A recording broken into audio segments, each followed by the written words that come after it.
get so confusing.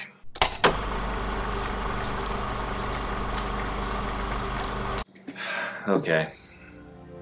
I'm gonna try to keep this as spoiler-free as possible. And also, it should be noted that I am not a diehard Star Trek fan. My whole kind of history with Trek stems back to my childhood, where I would watch Next Generation in syndication with my dad, and we would enjoy the good episodes, have a laugh at the bad episodes, and make fun of Data's social awkwardness all the livelong day. And even in childhood, I was able to get a grasp on what these characters were about, in that Jean-Luc Picard was a very different lead for a science fiction adventure franchise than even a lot of other captains from the Trek universe, such as Kirk or such as Janeway. Picard is very much this reserved, calculating diplomat who is able to try to find the best possible solution for all parties involved without furthering his own personal gain or opportunities. For the most part, that idea is kind of maintained throughout his several permutations, not just across the show, but also through the movies and into this new series. This show is a mixed bag of quality.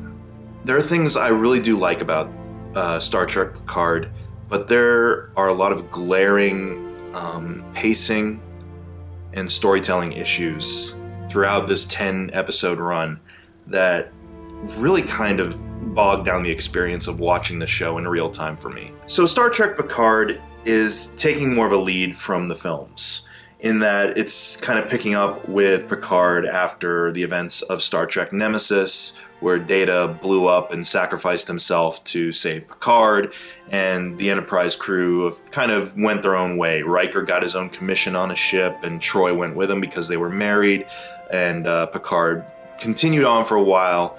I know in some non-canon material that Picard played an integral part of the Romulan rescue operation that Spock had going on in the new Abrams Star Trek, before he went back in time and rebooted everything. So this is taking place in the original timeline after the events of the Romulan supernova, in which Romulus was destroyed and left all of the Romulans kind of destitute and stranded throughout the cosmos. And so a lot of them blame Picard for seemingly failing them when it came to it, and blaming Starfleet especially for dropping the ball on the relocation and rescue operations.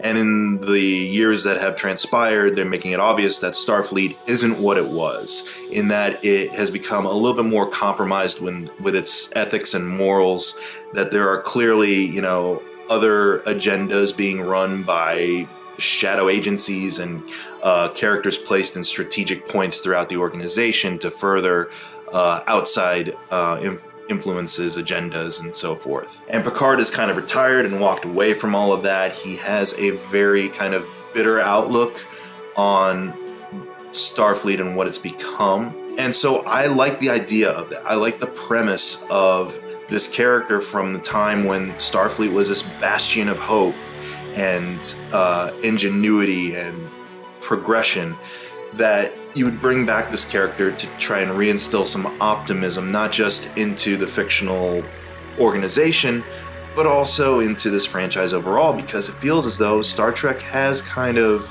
wandered away from its original roots. I feel that Roddenberry intended, in that you want a future, you want this bright idealistic future that kind of does away with the petty arguments and the bigotry and the insecurities of all these different species and people, in favor of a common goal of peace and unity.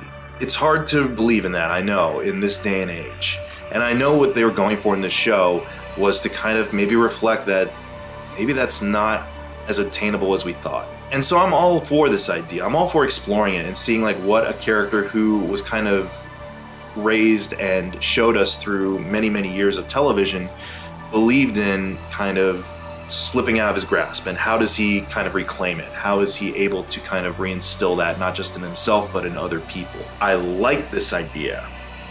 I wish they'd stuck with it a little bit more in the show than the path they chose, which was this more, it feels like an Abrams style story for Trek, in that a huge mystery is set up at the very beginning of the season, and it feels as though bits and pieces of it are kind of being ramshackled into a solution towards the end that isn't narratively satisfying, because it feels like it's being made up on the spot and all of these answers and revelations are coming out of the blue. It is very kind of jarring when every episode you feel like once you've resolved something, then all of a sudden another mystery pops up for seemingly no reason, in that it's not warranted. And by the time the last episode rolled around, I was able to call out exactly beat for beat what was going to happen. These characters are going to sweep in to the rescue at the last minute. This character is going to make an all-encompassing sacrifice.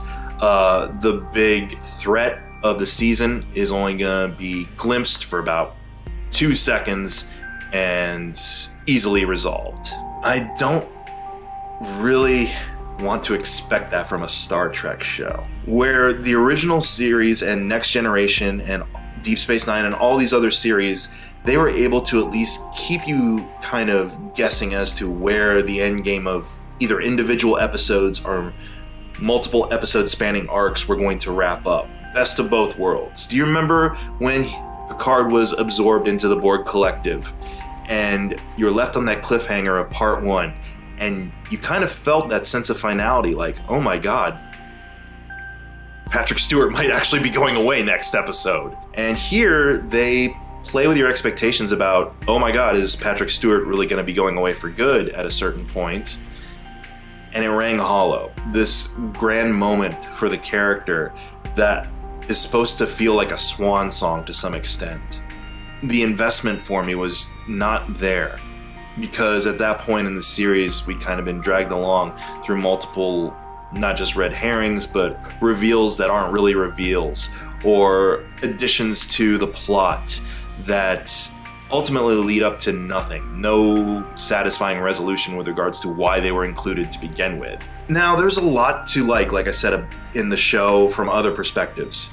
Acting-wise, I like a lot of what people are doing on this show. Patrick Stewart is, of course, phenomenal.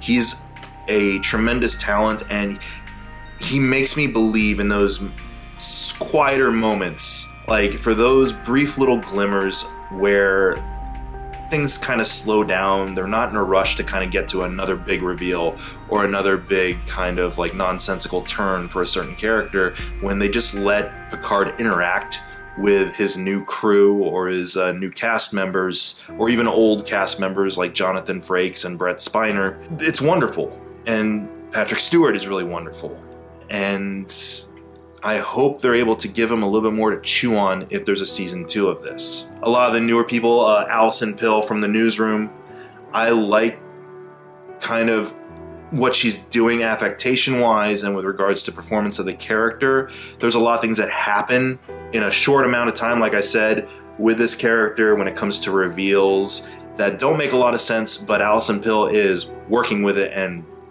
working her ass off to make you invest in it as much as she can. So I have to commend her for that. Santiago Cabrera from Heroes, I know him from Heroes. He seems to be having a ball playing this rough Han Solo-ish type of captain, but also he plays multiple versions of the ship's, was it emergency medical hologram, but he has a hologram for all the different like ship functions, so not just medical, but also like systems, weapons, tactical, engineering. There's a hologram for each of those, and they're all played by him, and they're all these different characters. Like one's Scottish, one is Irish, one is like a cowboy, I think at one point. One's just this guy who very terse and doesn't speak at all. The cast and their quality of acting isn't the issue. The setup for this world that Picard now finds himself in isn't the issue. The showrunners, I feel, couldn't really settle on where they want to narratively focus. Do they want to talk about Picard and his connection to Starfleet and how the universe, or people in the universe have sort of lost their faith in him, such as the Romulans? Do we want to talk about the synthetic ban and how that somehow plays into Picard and his past connection to Data? Do we want to just talk about the disillusionment of Picard? There's far too many ideas up in the air that they try to grab for, and it shows a lot in the pacing of a lot of these episodes. For starters, the first 3 episodes could have been whittled down to 1 hour-and-a-half pilot. It takes them 3 episodes to get on the new ship and get the quest going. We know what the quest is by the end of the first episode, and it takes us 2 more episodes to finally get up out of our seats and do something about it. That was the first thing that came to mind after I saw the first 3 episodes, was like, all of this could have been truncated in favor of, I don't know, dedicating a little bit more time to developing our characters in this new crew a little bit more. Because each episode, it seems like they're taking bold, dramatic turns in their characters, and different things are revealed, but I still don't have a handle on who Alison Pill's doctor character is. I still don't have a handle on who Santiago Cabrera's captain character is. Michelle Hurd shows up as this, I guess, either lieutenant or first officer who has worked with Picard years after he left Enterprise, and was kind of his right-hand woman for many, many years, and became kind of disillusioned with him. And she has like this drug addiction and issues with her kid and things like that. None of that is able to fully resonate and land with you as a viewer, because they're automatically shifting her to the next development point by next episode. We're not given time to really let things sink in with this new crew and how they relate to Picard. The perfect example of this is this Romulan bodyguard that apparently knew Picard when he was a little boy, and Picard was very fond of him and was kind of like his surrogate father, and he was raised by warrior Romulan nuns. And so many years later, Picard comes back looking for a warrior to kind of hold to his cause, and this estranged, prodigal son of his kind of returns and at first reluctantly agrees to help. He's with the crew for like 1 episode and then automatically has to go off on his own quest. So we don't get an idea for his connection to Picard and this history that the 2 characters seemingly have before he swooped up into the next big reveal and the next big plot twist for the sake of plot twist. That is my big issue, is not that there might be moments in the show that break canon, or that, oh, well, they didn't do this right, or that, oh, well, this is designed wrong on the Borg cube. I'm not a nitpicker like that. I'm not a stickler for, every little technical issue from Star Trek. My dissatisfaction overall with this first season came from an inability, it seems, from the writers and producers to get on the same page about what story they wanted to tell in the time allotted to them. Everything is given some grandiose, meaning and significance that I was just burnt out by the end. That everything is so overly important when I couldn't even focus on how ridiculous the finale became. That how anticlimactic the Romulan conflict was at the end of everything. That Picard's own insecurities and pathos and mortality, when those were supposed to ring as true as they ever have, they just fell flat. And it's not because of Patrick Stewart, it's because of the fact that I couldn't, I guess, invest in the short amount of time they gave me to invest.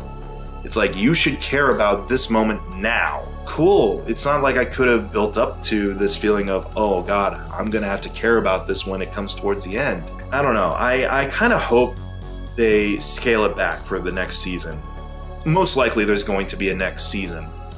And that they just scale the stakes back. Because The Next Generation as a show didn't have world-ending or universe-ending stakes every episode. I was actually kind of hoping to just see Picard hanging around on his vineyard, trying to cope with everyday life, every once in a while maybe getting called into Starfleet to deal with some issue, and maybe getting to see a couple of next-gen cameos, more so than what we got this season. I don't know, I'm holding out hope that the second season is better. The one thing I think they should rein in on is this darkening of Star Trek in terms of tone and in terms of trying to make it more adult. Star Trek, by all accounts, is a far more mature science fiction show than a lot of other shows out there, and a lot of other franchises out there. I don't think there's a need to have to drop an F-bomb every episode in a show about Jean-Luc Picard. And I get, like, it's CBS All Access, so they're not bound by the parameters of network television when it comes to words and topics you can't address or words you can't say. Even, I get it, people curse, I curse all the time. It just feels unbelievably out of place for a franchise that's been established as having to be like, we're gonna be a little bit more sophisticated with how we go about, you know, interacting with each other. When you have Romulans addressing each other and saying like, you fucking moron. And the gore too, like this show gets exceedingly gory at times, and I feel it's not needed. Where you had previous shows that didn't rely on shocking over-the-top gore or violence in order to propel a sense of dread or suspense or uneasiness, I don't know, it seems like a little too much. Like you're trying to overhype and oversell your product to your showrunners. Those are my thoughts on Star Trek Picard. If you want to give it a watch, I guess CBS All Access is giving you a free month with like a promotional code that Patrick Stewart tweeted out or something. Get that before I think the end of April, and you can easily binge these 10 episodes. Some of you might really like it, and if you do, that's awesome. Something just felt off throughout the whole viewing of this series, and it really had nothing to do with not being able to canonically tie into every single thing that came before in Star Trek or anything like that, or be kind of adherent to the minor details. There was an overarching problem with story and with tone and with letting moments kind of develop and grow. So hopefully the show itself develops and grows. I'll see you out there, mon capitaine.